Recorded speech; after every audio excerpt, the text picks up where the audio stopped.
ഇവിടെ സൈക്കിളും തുടച്ചിരിക്കുകയാണോ? ചലഞ്ച് മറന്നുപോയാ? ഇല്ല, മറന്നിട്ടില്ല. എന്നാ ഇതാണ് ലിസ്റ്റ്. പുലർച്ചെ ചായയിടൽ, തുടർന്ന് മുറ്റമടിച്ചു വാരൽ, പാത്രം കഴുകൽ, ബ്രേക്ക്ഫാസ്റ്റ് ഉണ്ടാക്കൽ, വീടടിച്ചു വാരി തുടയ്ക്കൽ, തുണി കഴുകൽ. ഈ തുണി കഴുകൽ എന്ന് പറഞ്ഞാൽ കഴിയാൻ മാത്രം പോരാ, അത് വിരിച്ചിടണം. ഉച്ചയ്ക്ക് ടിഫിൻ കൊണ്ടുപോകൽ, പോകാൻ തയ്യാറാക്കൽ. ഇത്രയും പേർക്ക്. കുട്ടികളെ സ്കൂളിൽ പോകാൻ ഒരുക്കൽ, വീട്ടിലുള്ളവർക്കുള്ള ഉച്ചഭക്ഷണം തയ്യാറാക്കൽ, മോട്ടർ അടിക്കൽ, തുടർന്ന് ജോലിക്ക് പോകൽ. ഇതെല്ലാം ഒരാളല്ലല്ലോ ചെയ്യുന്നത് അല്ലേ?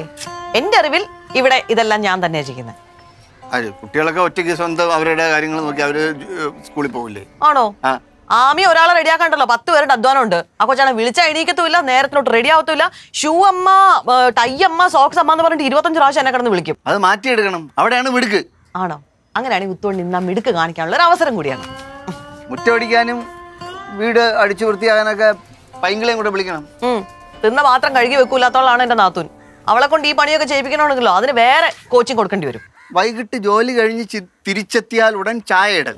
വൈകിട്ട് ജോലി കഴിഞ്ഞ് തിരിച്ചെത്തിയാൽ ഉടൻ ചായ ഇടൽ എന്നുള്ള വൈകുന്നേരം ചായ ഇടൽ, അത് മതി. അപ്പൊ ഇത്രയും വായിക്കുമ്പോൾ നമുക്ക് കൂടുതൽ ജോലി ഉള്ളതായിട്ട് തോന്നും. ചായ ഇടൽ. രാത്രിയിലേക്കുള്ള ഭക്ഷണം തയ്യാറാക്കൽ അത്രേ ഉള്ളൂ. അയ്യോ, ഭക്ഷണം തയ്യാറാക്കൽ അങ്ങനെ സിമ്പിൾ ആയിട്ട് അങ്ങ് വായിച്ചു പോയാൽ പോരാ. കുട്ടികളെ പഠിപ്പിക്കൽ, പിന്നെ അത് കഴിഞ്ഞ് അതല്ല, ഭക്ഷണം തയ്യാറാക്കണം എന്ന് വെച്ച് കഴിഞ്ഞാൽ ഈ വീട്ടിൽ ഓരോരുത്തർക്കും ഓരോ തരം ഭക്ഷണമാണ്. അച്ഛനും ശിവനും രാത്രി വേറെ ഭക്ഷണമാണ്, അച്ഛമ്മയ്ക്ക് വേറെ ഭക്ഷണം, പിള്ളേർക്കും പൈങ്കിളിക്ക് ആ സെറ്റിന് വേറൊരു ഭക്ഷണം.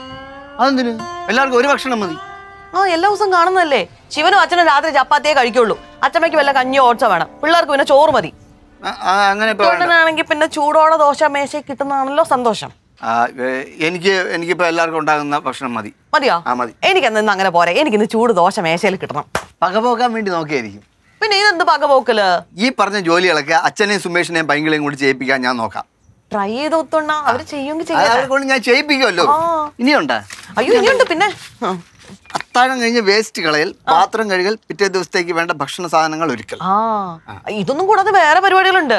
ഇനിയുണ്ടാ? പിന്നെ ഈ ജോലിയൊക്കെ ചെയ്യുന്നതിനിടയ്ക്ക് ഈ വീട്ടിലുള്ളവർ പൈങ്കിളി ഉൾപ്പെടെയുള്ളവർ ഓരോ കാര്യം പറഞ്ഞിട്ട് അവിടുന്ന് ഇവിടുന്നുമായിട്ട് ഇങ്ങനെ വിളിക്കുമല്ലോ. നാത്തു, അമ്മേ, എടി എടി എന്നൊക്കെ പറഞ്ഞ് വിളിക്കുമ്പോൾ നമ്മൾ ഓടിച്ചെന്ന് ആ കാര്യങ്ങൾ ചെയ്തു കൊടുക്കണം. അതിന്റെ ഒന്നും കാര്യമൊന്നുമില്ല, അവരവർക്ക് വേണ്ട കാര്യങ്ങൾ അവരവരെ ചെയ്താൽ മതി. അയ്യോ, ചെയ്തില്ലെങ്കിൽ പിന്നെ പിണക്കമായി, വഴക്കായി, ചാലഞ്ചായി. കളിയാക്കിയതാണല്ലേ? ഞാനൊത്തു എന്നെ കളിയാക്കോ? മറ്റേ ചുമന്ന ബാഗ് കിട്ടിയായിരുന്നു. നീ എന്ത് പറഞ്ഞിരുന്നാലും ഈ ചലഞ്ച് ഞാൻ ഏറ്റെടുക്കുകയും ചെയ്യും. ഈ വീട്ടിലുള്ളവർ കൊണ്ട് ബാക്കിയുള്ള പണികളൊക്കെ എന്റെ കൂടെ ചെയ്യിപ്പിക്കുകയും ചെയ്യും. മിടുക്കൻ. അങ്ങനെ വേണോ? പണ്ടേ തോന്നേണ്ടതായിരുന്നു ഈ ബുദ്ധി. എന്നാ പിന്നെ അല്ലെ, ഇത് വായിച്ച് കാണാതെ പഠിക്കൊന്നും വേണ്ട. ഇത് കഴിയുന്ന ടിക്കറ്റ് വെച്ചാൽ മതി. അതിൻ്റെ ഇടയ്ക്ക് ഈ തുണി തേക്കുന്ന കാര്യം ഞാൻ എഴുതാൻ മറന്നു പോയോ എന്നൊരു സംശയമുണ്ട്, അതും കൂടെ ഒന്ന് ചെയ്യണേ. സംശയം എല്ലാം ഉണ്ടെ വിളിച്ചാൽ മതി. ശരി, ഞാൻ അകത്ത് മുറിയിലുണ്ടായിരിക്കും, പാട്ട് കേൾക്കുമായിരിക്കും. ഓക്കെ.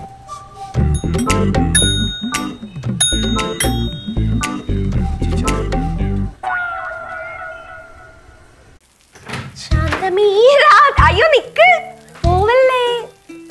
ചലഞ്ച് ഒക്കെ തുടങ്ങിയാ? തുടങ്ങി. എന്ത് വേണം?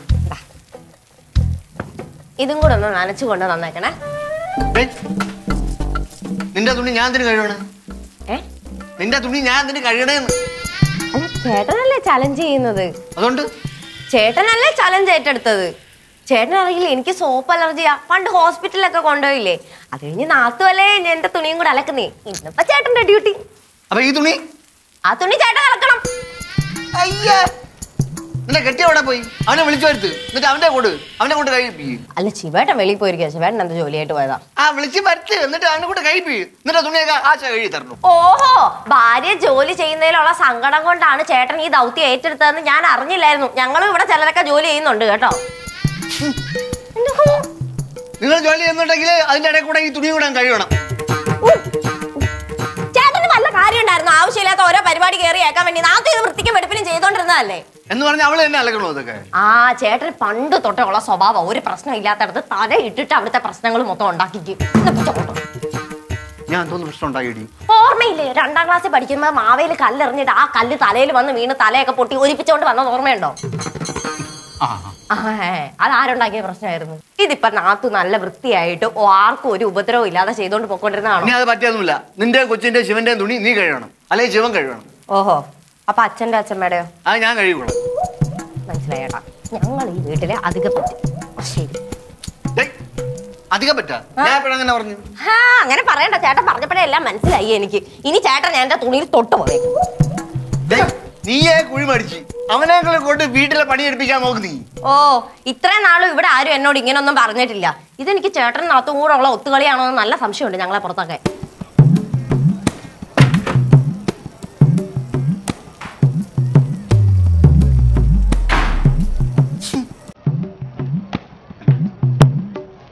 കഴിയാ ദിവസം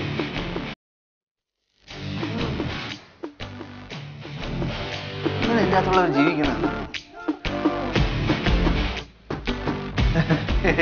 എങ്ങനെയുണ്ട് മക്കളെ വീട്ടു ജോലിയൊക്കെ? വീട്ടു ജോലിയൊക്കെ എങ്ങനെയുണ്ട്? വീട്ടിൽ വലിയൊന്നും കുഴപ്പമില്ല അച്ഛാ. പക്ഷെ ഈ വീട്ടിലുള്ളവരെ ശീലങ്ങളാണ് നമ്മൾ മാറ്റേണ്ടത്. ഓ, അത് ശരി. അപ്പൊ ആശ ഇത്രയും കാലം കഷ്ടപ്പെട്ട് ഈ വീടൊക്കെ വൃത്തിയാക്കിക്കൊണ്ടിരുന്നപ്പോ ഈ ശീലം മാറ്റണമെന്ന് മക്കൾക്ക് തോന്നിയില്ലായിരുന്നല്ലേ? പിന്നെ അച്ഛാ, സംഭവം ഈ ചൂല് കണ്ട, ഇതിന് ഇത്രയാണ് നീളം. ഓ, ഇത് കുറച്ചുകൂടെ നീളം ഉണ്ടെങ്കിൽ നമ്മൾ ഇങ്ങനെ തൂക്കണ്ട, ഇങ്ങനെ നിന്ന് തൂത്താ കണ്ട. ഈസിയാണ്, ഭയങ്കര ഈസിയാ. മനസ്സിലായി. പണി അറിയാത്തവൻ ആയുധത്തെ കുറ്റം പറയും എന്നൊരു ചൊല്ലുണ്ട് കേട്ടോ. പണി ചെയ്യാൻ കൊള്ളാത്ത ആയുധം പണി തരും എന്നും ഒരു ചൊല്ലുണ്ട്. ഞാൻ കേട്ടിട്ടില്ല അല്ലേ? അത് ഞാൻ കേട്ടിട്ടില്ല, പക്ഷേ ഇപ്പൊ ഞാൻ എല്ലാം കണ്ടു. അതെന്താ അച്ഛാ ഒരു മൊന വെച്ച് സംസാരിക്കണത്?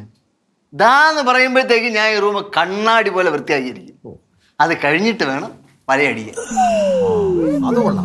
എടാ, ആദ്യം മുകളിലത്തെ വല അടിച്ചില്ലെങ്കിലേ ആ പൊടി മുഴുവൻ താഴെ വീഴൂലേ? അപ്പൊ നിലം വീണ്ടും അടിച്ച് വൃത്തിയാക്കേണ്ടി വരൂലേ? അത് ശരിയാണല്ലോ.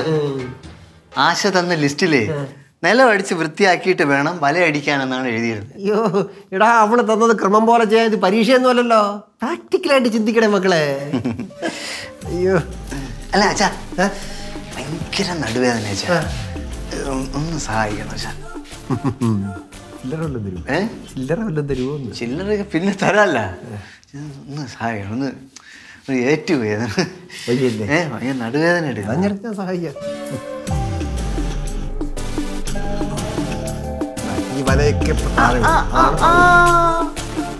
അച്ഛൻ മൂത്ത മോനെ സഹായിക്കുമായിരിക്കും അല്ലേ? അയ്യോ അങ്ങനല്ല മോളെ, ഇവൻ ഇങ്ങനെ നിലമൊക്കെ തുടച്ചിട്ട് ആകെ വശം കെട്ടു എന്ന് പറഞ്ഞപ്പോ ഒന്ന് സഹായിക്കാന്ന് കരുതി.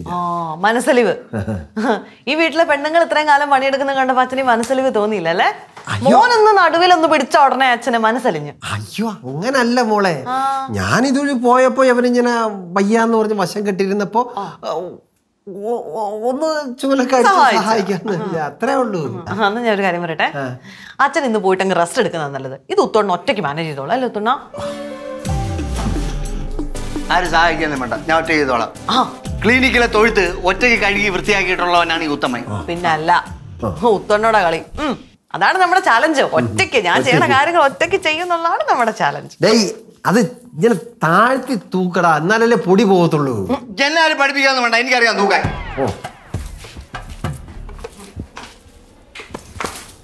അയ്യോ ഇപ്പൊ നമ്മളെന്താ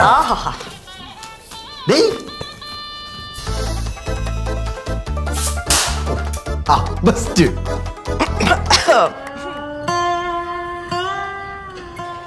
ഉത്തോണ്ണ ഫോൺ മൃഗപാലന ഡോക്ടർ വിളിക്കും. Hello sir.